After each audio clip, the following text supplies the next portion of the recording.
વિદ્યાર્થી મિત્રો, ચેપ્ટર 2 ના આજે ત્રીજું લેક્ચર લઈ રહ્યા છીએ. તમે લેક્ચર 1 અને લેક્ચર 2 બંને જોઈ નાખ્યા હશે.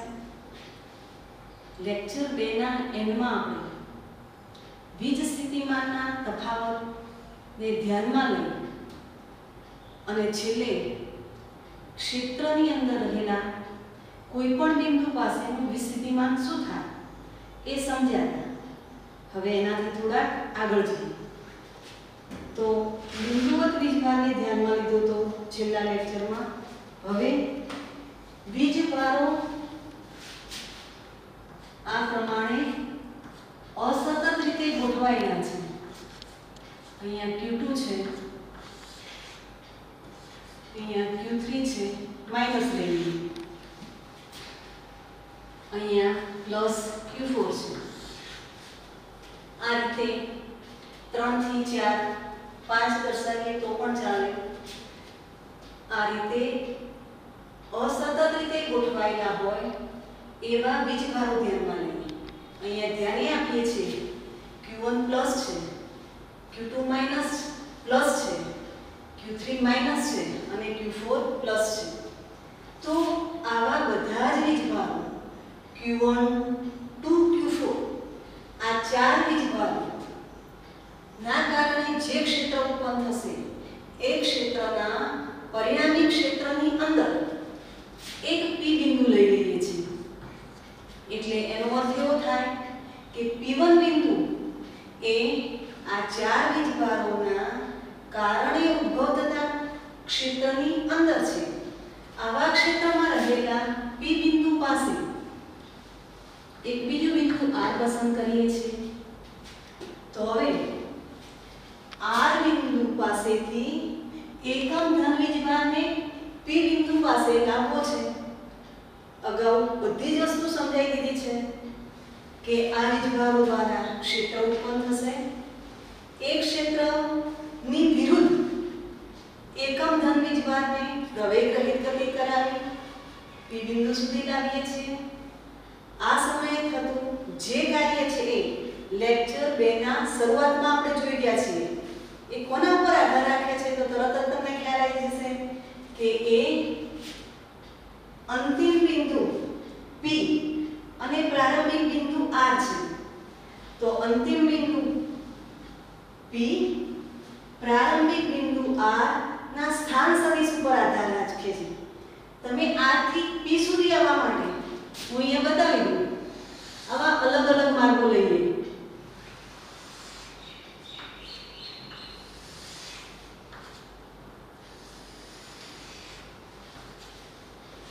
તો અહીંયા એકમ ધન વીજભારને R થી P સુધી લાવીએ છીએ ત્યારે ક્ષેત્ર વિરુદ્ધ જે કંઈ કાર્ય થાય છે એ કાર્ય R થી P સુધી આવવા માટે ધ્યાનમાં લીધેલા માર્ગ પર આધાર રાખતું નથી. કેમ? તો લેક્ચર 2 માં જોઈ કાઢ્યું છે કે આ જે ક્ષેત્ર છે આ વીજભારો દ્વારા જે કંઈ ક્ષેત્ર ઉત્પન્ન થયું છે એ ક્ષેત્ર કેવું છે? સંરક્ષી ક્ષેત્ર છે.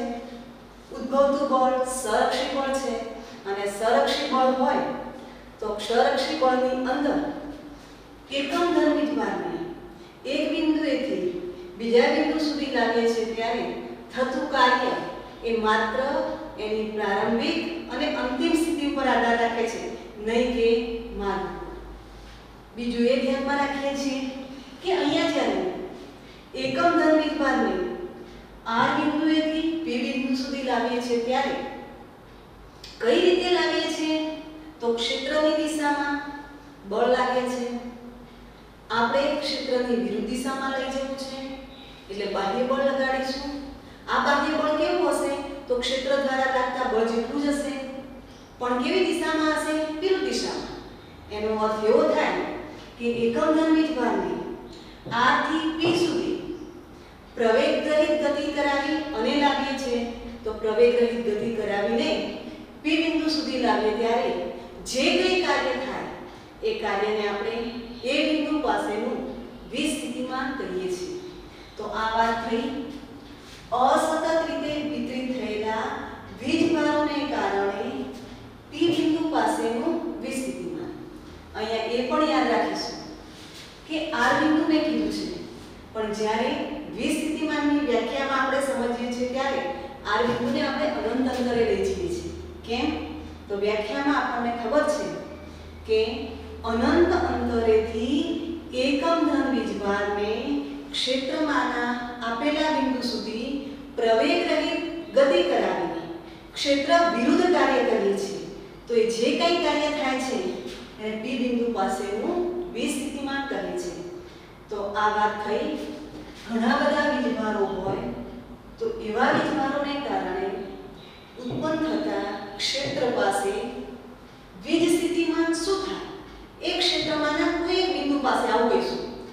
ઘણા બધા વીજભારોના ક્ષેત્રમાં કોઈ એક બિંદુ પાસે વીજ સ્થિતિમાન શું થાય એ સમજી ગયો. ત્યાર પછી આગળ જઈએ છીએ. લેક્ચર 2 ના એન્ડમાં વીજ સ્થિતિમાનનો એકમ જોઈ ગયા હતા. એનું પારિમાણિક સૂત્ર પણ આપણે જોઈ નાખ્યું છે, એટલે ફરી પાછું અહીંયા યાદ કરતા નથી. હવે જે પ્રશ્ન આવે છે બહુ અગત્યનો છે, પરીક્ષામાં પૂછાય છે, એટલે થોડું ધ્યાન આપીશું.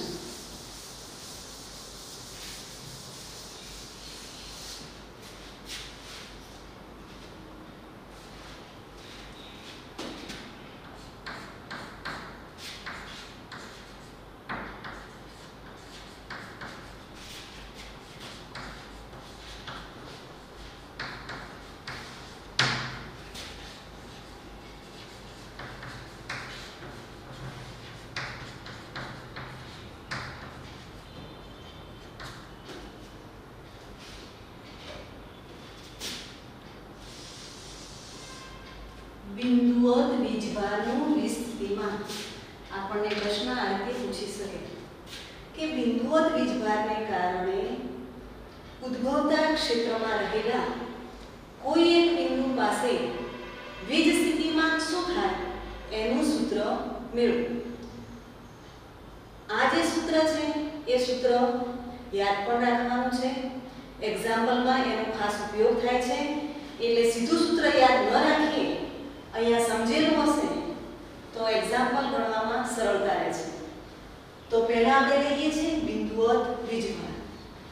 બિંદુવત વીજભાર આપણે +q પસંદ કરીએ છીએ.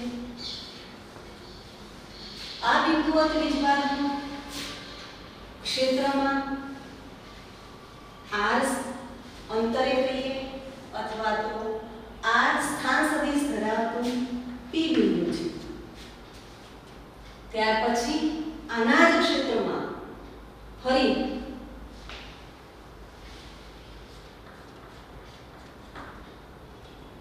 આ ડેશ સ્થાન સદિશ ધરાવતું p ડેશ બિંદુ છે. અહીંયા જોઈ લઈએ તો +q વીજભાર છે, એના કારણે p બિંદુ પાસે p ડેશ બિંદુ પાસે અહીંયા p ડેશ પાસે આપણે એકમ ધન વીજભાર માટે મૂકીએ છીએ. કેમ? તો ખ્યાલ છે કે આપણે શું મેળવવું છે? વિસ્થિતિમાન. અને વિસ્થિતિમાન મેળવવું હોય તો આપણે જે બિંદુ પાસે શોધવું છે ત્યાં એકમ ધન વીજભારની કલ્પના કરીએ છીએ. તો બિંદુવત વીજભાર q એના ક્ષેત્રમાં r અંતરે p બિંદુ, બીજું એક p ડેશ બિંદુ કે જે r ડેશ અંતરે છે. હવે અહીંયા ખાસ ધ્યાન રાખીએ, p ડેશ બિંદુ પાસે એકમ ધન વીજભાર મૂક્યો છે. p ડેશ બિંદુ પાસે કલ્પના કરીએ તો વીજભારને કારણે અપાકર્ષી બળ, વિદ્યુત બળ કઈ દિશામાં લાગે છે? આ દિશામાં લાગે છે. હવે શું કરવું છે? તો આ +1 કુલમ જે વીજભાર છે, એકમ ધન વીજભાર છે, એને આપણે p ડેશ થી p સુધી લાવવું છે. તો એકમ ધન વીજભારને p ડેશ થી p સુધી લાવવું હોય તો શું લગાવવું પડશે? ખ્યાલ છે, પ્રવેગ રહિત ગતિ કરાવી છે, એટલે આ જે બળ લાગે છે, વિદ્યુત બળ લાગે છે, અપાકર્ષી બળ લાગે છે, એટલા જ મૂલ્યનું વિરુદ્ધ દિશામાં શું લગાવીશું? બળ. તો અહીંયા p ડેશ બિંદુ પાસેથી એકમ ધન વીજભારને p તરફ લઈ જવા માટે સૂક્ષ્મ સ્થાનાંતર ડેલ્ટા આરડેસ કરાવીએ છીએ. ધ્યાન એ આપીએ છીએ કે અહીંયા બે બળ લાગે છે. આ વિદ્યુત બળ છે, આ દિશામાં બાહ્ય બળ લાગે છે.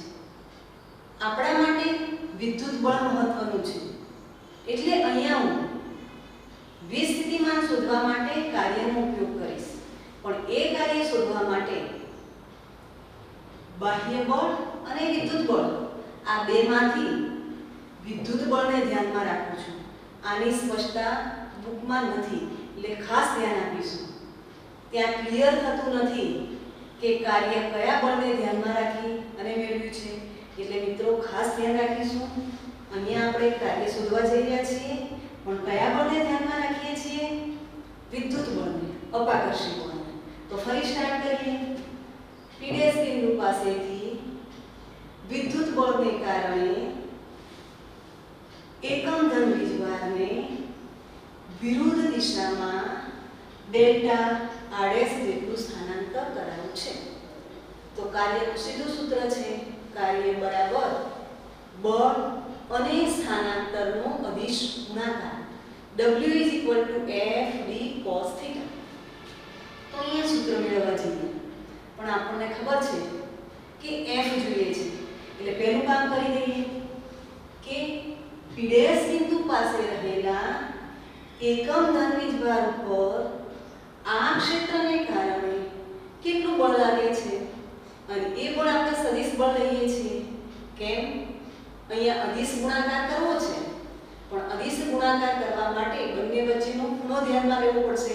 અહીંયા સદિશ સંબંધ ધ્યાનમાં લઈશું. તો પીડેશ બિંદુ પર રહેલા એકમ ધન વીજભાર ઉપર લાગતું અપાકર્ષી બળ, વિદ્યુત બળ કુલમ્બના નિયમને ધ્યાનમાં રાખી અને આપણે લઈએ છીએ. તો સદિશ F K. પહેલો વીજભાર Q અને બીજો વીજભાર છે એકમ ધન વીજભાર છે, એટલે ત્યાં શું મૂકી દઈશ? 1 મૂકીશ. અહીંયા આગળ બંને વચ્ચેનું અંતર કેટલું છે? r dash. એટલે કુલમ્બના નિયમ પ્રમાણે શું આવશે? અંતરનો વર્ગ. સદિશ મૂક્યું છે એટલે શું મેળવવું પડશે? દિશા લેવી પડશે. તો હાલ હું અપાકર્ષી બળને ધ્યાનમાં રાખું છું. કઈ દિશામાં થશે?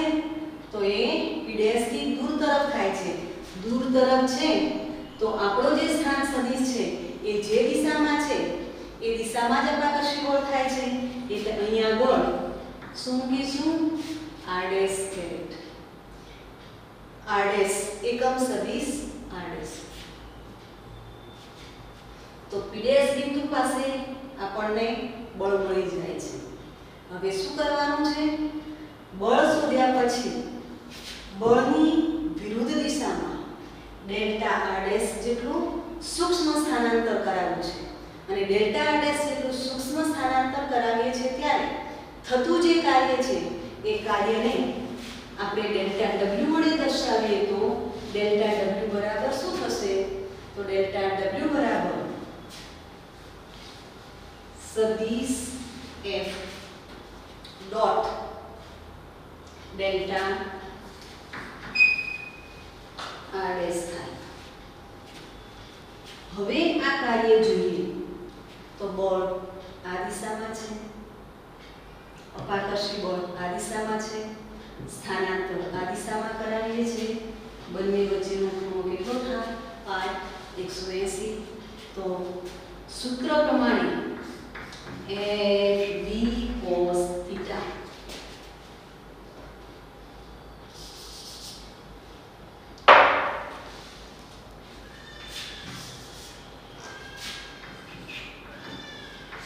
સૂત્ર પ્રમાણે કાર્ય કેટલું થશે?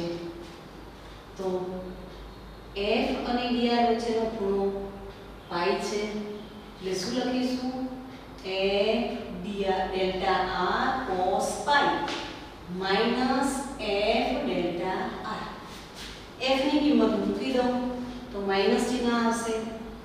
K Q r ડેશ નો સ્ક્વેર અને ડેલ્ટા r ડેશ. અહીંયા ધ્યાન આપીએ છીએ કે P' થી P સુધી એકમ ધન વીજભારને લાવીએ છીએ ત્યારે સૂક્ષ્મ સ્થાનાંતર કરાવીએ છીએ. એનો અર્થ એવો થાય કે આ જે ડેલ્ટા R' છે એ કેવું છે, ખૂબ જ સૂક્ષ્મ છે, ટેન્ડ્સ ટુ 0.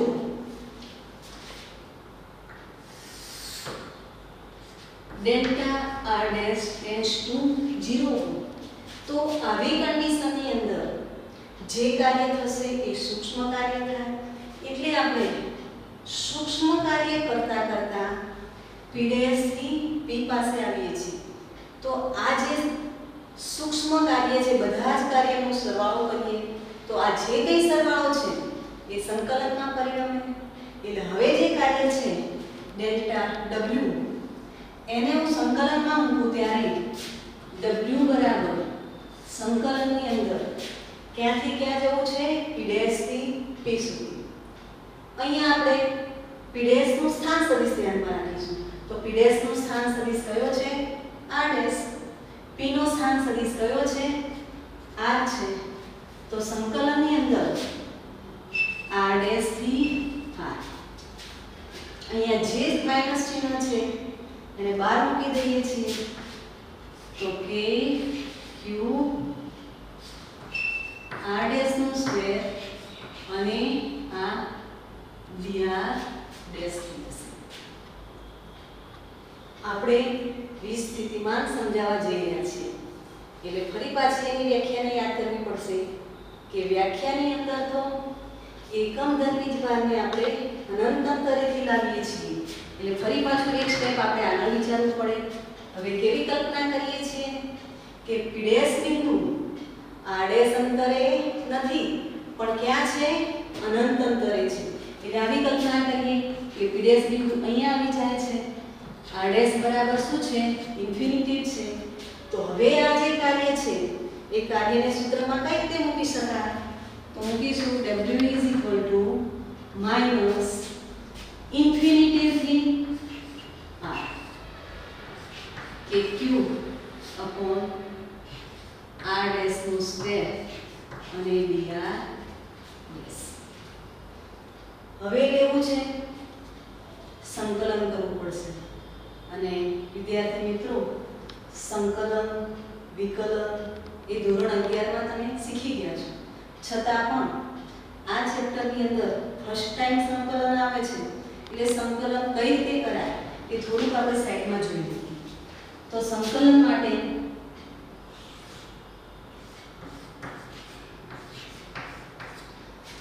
x નું x⁴n નું x ની સાપેક્ષ સંકલન શું થાય?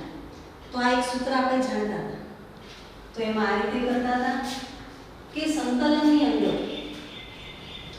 જે પદ છે, જે ઘાત છે એના ઘાતાંકમાં એ ઘાતની અંદર એકનો વધારો કરીએ છીએ. એટલે અહીંયા x⁴n છે તો હવે નવી કઈ બનશે, x⁴n + 1. ધ્યાન રાખીશું કે નવી ઘાત બન્યા પછી જે કંઈ બની છે એના વડે શું કરીએ છીએ, ભાગી દઈએ છીએ n + 1. તો હવે આ જ વસ્તુ આપણે સાઈડમાં શીખી લઈએ. તમે થિયરીની અંદર આ રીતે સાદુરૂપ આપતા નથી, ચાલે છે, પણ એકવાર સમજવા માટે સાઈડમાં આપણે કરી નાખીએ. તો આપણી પાસે પદ શું છે, x⁴R'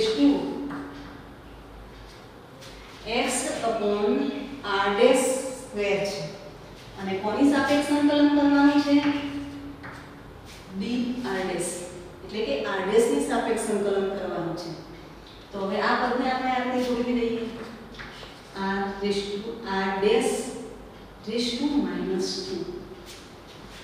નિયમ પ્રમાણે ચાલીએ તો શું થશે,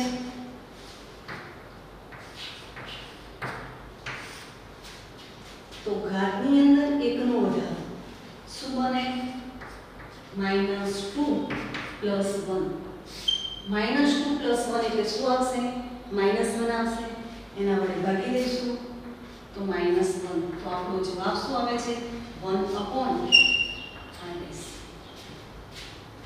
+ 1 -1 R'⁻²-1. તો એને નીચે છેદમાં લઈ જઈએ તો શું થશે, 1/r ડેશ માઈનસ ચિહ્ન અહીંયા જે -1 છે અહીંયા મૂકી દીધું તો સીધો જવાબ અહીંયા મૂકીએ છીએ તો આનું સંકલન શું થાય છે કે q બહાર કાઢી નાખીએ છીએ કે અચળાંક છે q બિંદુઓ દ્વિજભાર ઉદ્ભવ સ્થાન છે બહાર કાઢી દઈએ છીએ આનું સંકલન થશે -1/r ડેશ હવે અહીંયા લિમિટ આપેલી છે ઇન્ફિનિટી લોઅર લિમિટ છે r અપર લિમિટ છે તો આપણે 11મા ધોરણમાં ભણી ચૂક્યા છે અહીંયા જ્યારે લિમિટ મૂકવાની થાય ત્યારે પહેલા એક કામ કરી દઈએ કે માઈનસ વીજભારને આપણે બહાર કાઢી દઈએ માઈનસ માઈનસ પ્લસ થઈ જાય છે કે q 1/r ડેશ ઇન્ફિનિટી થી r તો લિમિટ કઈ રીતે મૂકવી તો અહીંયા જે બદલાય છે વેરિયેબલ છે એના સ્થાને આપણે લિમિટ મૂકવાની છે પહેલા મૂકીએ છીએ અપર લિમિટ વચ્ચે માઈનસનું ચિહ્ન પછી લોઅર લિમિટ તો આનું સાદુરૂપ થશે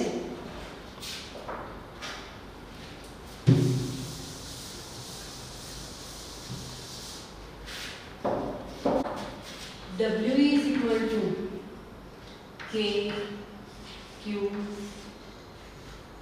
1/r r ડેશ ના સ્થાને r upper limit minus r ના સ્થાને કઈ લિમિટ મૂકીએ છીએ લોઅર લિમિટ તો એ થશે 1/∞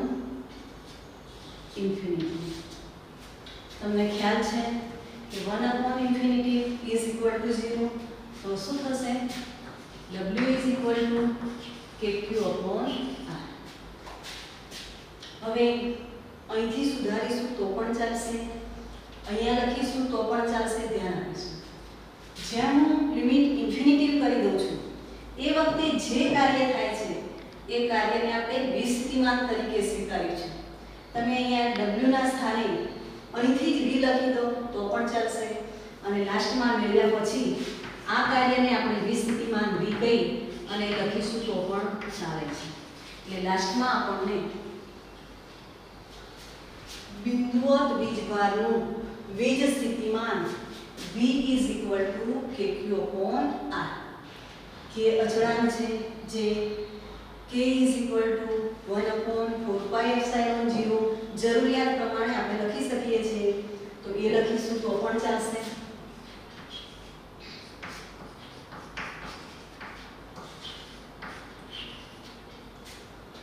હવે અહીંયા ખાસ યાદ રાખવાનું છે કે વિસ્થિતિમાન કેવી રાશિ છે તો અદિશ રાશિ છે એની દિશા છે નહીં પહેલી વસ્તુ આ છે બીજું કે આ સૂત્રની અંદર kq/r q આવે છે અને q એ શું છે સોર્સ ચાર્જ છે જેના દ્વારા ક્ષેત્ર ઉત્પન્ન થાય એ વીજભાર છે જો આ વીજભાર ધન હશે તો વિસ્થિતિમાન ધન આવશે જો આ વીજભાર ઋણ લઈએ છીએ તો વિસ્થિતિમાન ઋણ આવે છે એટલે ખાસ યાદ રાખીશું આ રીતે કે ધન વીજભારનું વિસ્થિતિમાન ધન અને ઋણ વીજભારનું વિસ્થિતિમાન ઋણ થાય છે તો આ રીતે બિંદુવત વીજભારના વિસ્થિતિમાનનું સૂત્ર થિયરીમાં અગત્યનું છે એક્ઝામ્પલ ગણવું હશે તો પણ આ સૂત્ર આપણે યાદ રાખીએ છીએ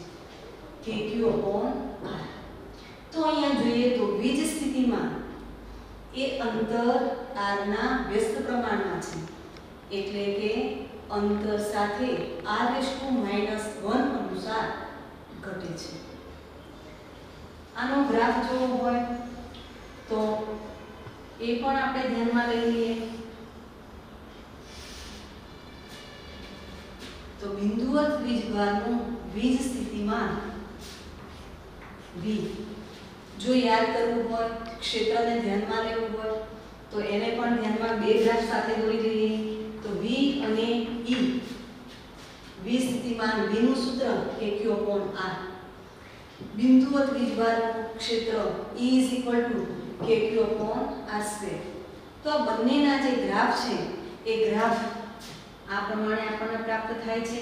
અહીંયા હું લઉં છું V અને E વિરુદ્ધ અંતર r નો ગ્રાફ દોરું છું.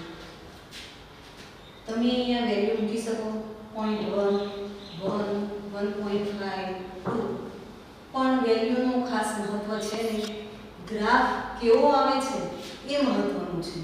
એટલે આપણે એનો આકાર ધ્યાનમાં લેવો છે. તો અહીંયા V વિરુદ્ધ r નો ગ્રાફ હું પહેલા લઉં છું. તો V વિરુદ્ધ r નો ગ્રાફ આ રીતે મળે છે. આ છે V માટે. બીજો ગ્રાફ લઈએ છીએ E વિરુદ્ધ r નો.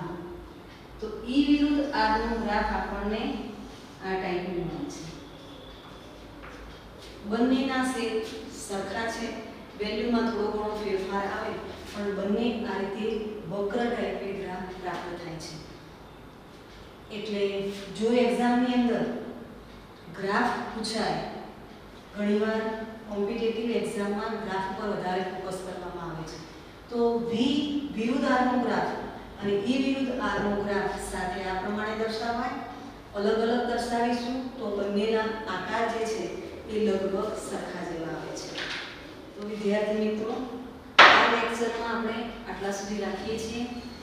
નવા લેક્ચરની અંદર ત્યાર પછીનું આગળ જોઈશું.